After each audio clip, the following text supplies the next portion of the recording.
Subject is D84930. Male. 21 years of age. Average physique. Subject's background shows instance of second-degree murder of a police officer during a drug bust.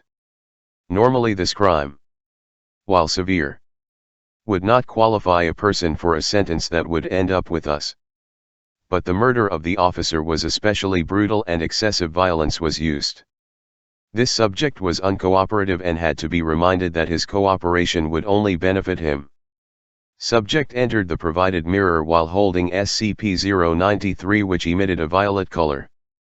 Outside technicians observed that the mirror retained a true reflection until subject had completely passed into it, at which time the view changed to a cityscape. Urban. Lightly tinged in purple. Similar to the first test. Video feed follows in attached media. Camera flickers to life and pans around the area. Subject is in what appears to be a modern downtown district similar to a city like New York. The streets are mostly bare except for a few cars of unknown make or model. These cars look highly advanced and streamlined. Subject attempts to look into the car windows without being instructed to, but backs away, remarking there is a rank-ass stank coming from the areas around most of them. Subject is persuaded to move closer to one car and does so with coughing, wiping off a window which is covered in dirt. The inside of the car appears to be completely filled with a strange brown matter. There is nothing at all visible other than the brown matter. Two other cars produce the same results, however a fourth vehicle seems more recent than the others and the insides are immaculate. The doors to this vehicle also are unlocked and subject quickly gets inside, then shuts the doors. Subject is chastised for this behavior by Control, who reminds him his lifeline is nothing more than a cable, which is sturdy enough that closing the car door does not injure it. But they cannot recover a person in motion. Subject argues with Control over this issue and pans the camera across the dashboard, pointing out he couldn't drive away even if he tried. The dashboard is void of any recognizable controls. No ignition. No steering. It has several small blank screens that are theorized to be a GPS system. Subject remains in the car while Control discusses how to proceed, since the city landscape is far larger than the previous test destinations. Control debates this issue while subject stares around the cityscape from the car. During one pan, a face is clearly seen staring into the car. Eyes watching the subject. However, this was not noticed until post-test footage review. Subject made no comment regarding this entity at any point. Control shortly after informs subject to remain where he is, and an escort team is dispatched through the mirror to join him. A team of 4 armed personnel is sent through the mirror and proceeds to subject's location. Subject is then instructed to remove his harness, which is recovered. This subject's video feed then ends and is replaced by a wireless unit used by the escort team. The video quality on this unit is subject to more interference, but in order to mark the mirror exit, a receiver system is placed through the mirror. Subject leaves the car and now travels with the escort team. Given the myriad of possible options, they are instructed to simply move to the closest building and attempt to enter it.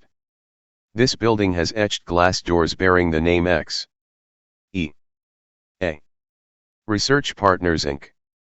And the doors are ajar.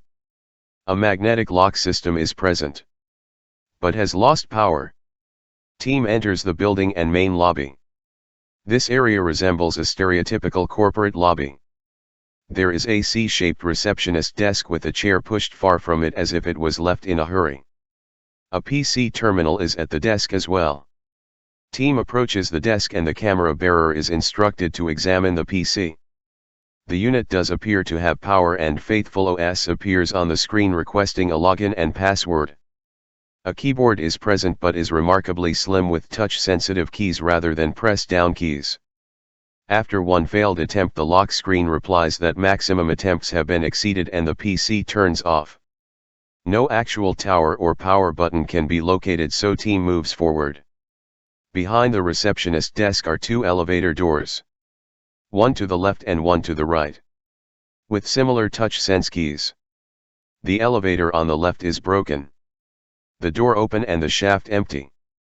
The elevator on the right appears functional and has power. Without a clear destination, the team is instructed to proceed to the highest floor to get a lay of the city. All floors appear to be accessible, with the highest being 114. In reality 112 as 13 and 113 are missing from the keypad. Journey up the elevator is uneventful during this time. The elevator does appear to take longer as it passes by 13 and then 113. Suggesting that entire floor was built and nothing put on it. At 114 the doors open and team enters a large lounge-type area. There are many couches with dust on them. A widescreen, apparently LCD TV of approximately 60+ inches in size dominates the wall in front of them with no power. A series of windows are open, allowing in sunlight at the far end, to which the team proceeds and angles the camera outside. The view of the city is astonishing. This building is one of the tallest visible, but certainly not alone in its stature. The city below is gray and silent. No evidence of life at this altitude. Some buildings in the city have a strange brown growth that appears to have been splashed against them, as if a gelatinous mass was flung and then seeped down before hardening. Other buildings have floors where the glass has been shattered and the same brown substance is seeping out the edges. One member of the team calls the camera bearer to the windows on the other side. From the other side of the building, the city edges can be seen. Attention is pointed toward an expressway that encircles the city, upon which crawls another of the large half-body humanoids, dragging itself with its elastic arms as witnessed in previous tests. It travels the highway, then moves out of sight. The team returns to the elevator and notes that a button has already been activated for floor 74. No one has approached the elevator, so the team agrees to travel to this floor. On the 74th floor the doors open and reveal a waiting area to what appears to be a doctor's office. At the reception desk there is a sign-in sheet with a series of names and dates. The dates on the sign-in sheet all carry the year 1953. A PC at the receptionist area is on and functioning at a user desktop. The background for the PC is a large set of praying hands with the word Faithful OS under them.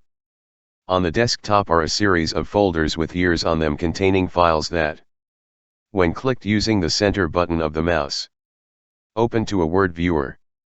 All files appear to be appointment information. On the desk is a notepad titled "From the Desk of Dr. Borisiski, Blessed Purificationist." The door to the doctor's area is sketched with the same name and title, as well as a crucifix. Opening this door leads to a white dust-free hallway that has 2 examination rooms and a key-coded door at the end. The examination rooms are unremarkable and typical of any doctor's office. All medicine cabinets are empty. A small amount of C4 is placed at the lock to the key-coded door at the request of control and then blown, forcing the door open. The area it opens into is much larger than the reception area itself and seems to contain a series of large containment capsules. There are a total of 6 of these capsules. 2 are broken and a brownish amber material coats the floor coming from them. 1 is empty. The last 3 have nude humans floating in them with breathing masks. Attached to the front of these tubes are medical charts showing vital signs and conditions. 4 symptoms. The charts explain in somewhat awkward English ailments that seem more like flaws of personality or character, or just incidents that have occurred with the patient. Control asks for a zoom of one of the patient pages on the chart. After focusing, it reads, "Citizen Jennifer McZurka did suffer a lapse of the heart that did lead her to lay with her neighbor twice upon nights of her husband's departure from their home. Patient did submit herself into the Lord's and our hands for cleansing of mind and body.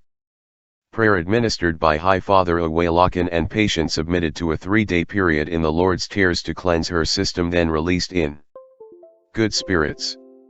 The topmost page reads, "Citizen Alberius Farafan struck out at a High Father during a sermon, blaspheming that the Lord's tears did turn his daughter to be unright in mind and heart, thusly laying blame for her whorish activities at the feet of the High Father and his blessing.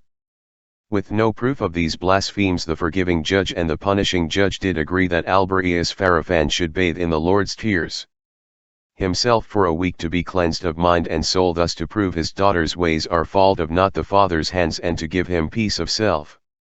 Subject, who has been traveling quietly with the escort team, now begins to panic. The camera pans to focus on him, and he is surrounded by entities similar to those witnessed in the first two tests.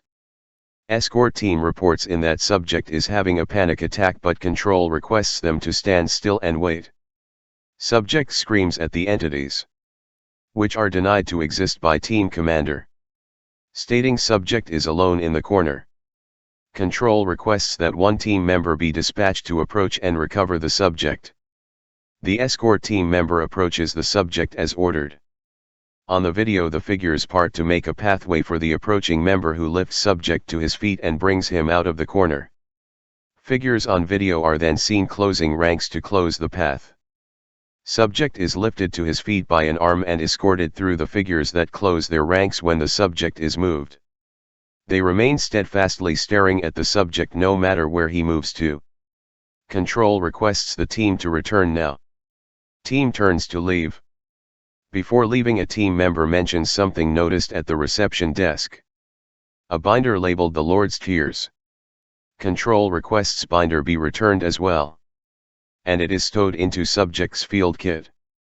The team returns to the elevator and returns to the ground floor. Upon leaving the building, subject points down the street toward direction of entry point.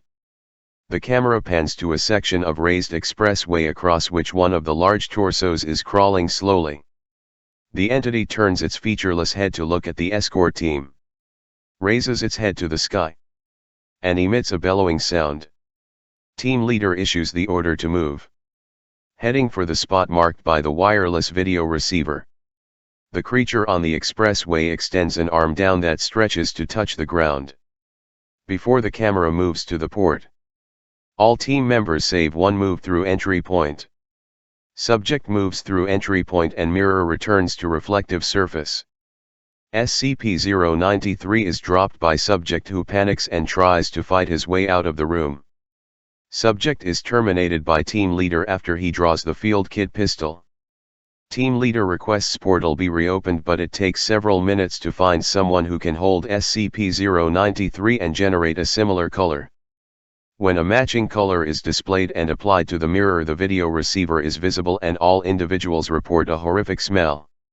Team leader moves through the entryway with control person. The uniform and possessions of the escort team member who was left behind are present and recovered. But the member himself is nowhere to be seen and does not respond to shouts.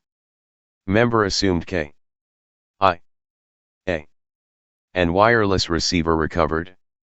Control and escort return through entry point and mirror returns to reflective surface. Later review of the recovered cameras shows escort member grasping at the air where entry point should be and then turning to look up at the oversized torso. A brown gel seems to drip off the creature as it moves, that disappears shortly after being dislodged as if evaporating. Several shots are fired at the creature's face with the automatic weapon carried by that land in the face of the creature, causing a spray of less viscous brown liquid to pour forth from the wounds. Screams obscenities as the face of the creature descends upon him and the camera is pushed to the ground. Camera feed remains dark for approximately 65 seconds before light comes back and the camera films the creature crawling back to the expressway and pulling itself onto it, then crawling in the direction it was originally headed. Believed to have been absorbed by the creature and perhaps digested. This may have been an example of how these unknown entities feed by direct contact with living material. Further study is recommended to be avoided on this issue. Returned ledger filed as